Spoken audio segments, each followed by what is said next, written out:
ప్రముఖ పుణ్యక్షేత్రం దక్షిణ బద్రీనాథ్ శ్రీ లింబాద్రి లక్ష్మీ నరసింహస్వామి ఆలయానికి శ్రావణ మాసం తొలి శనివారం కావడంతో భక్తులు పోటెత్తారు. గోవింద నామస్మరణతో ఆలయం మార్మోగింది.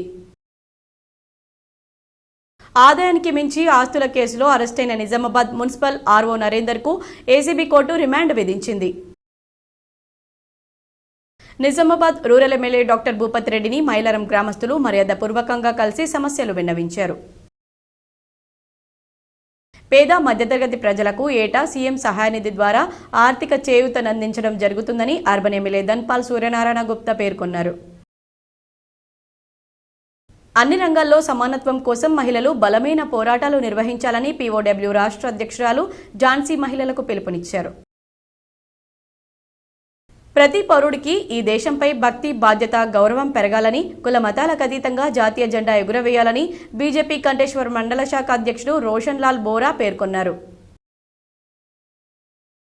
భారత్ ఒలింపిక్స్లో భారత్కు మరో పతకం వరించింది. రెజ్లింగ్ పురుషుల 57 కేజీల విభాగంలో అమన్ కాంస్య పతకం సాధించాడు. ఏటీఎం నుంచి నగదు డబ్బులు తీసుకోవడం మీరు చూసి ఉంటారు. కానీ ఇప్పుడు ఏటీఎం నుంచి రేషన్ బియ్యం కూడా తీసుకోవచ్చు. ఇందుకు సంబంధించి దేశంలోనే తొలి బియ్యం ఏటీఎం మిషన్ ప్రారంభించారు.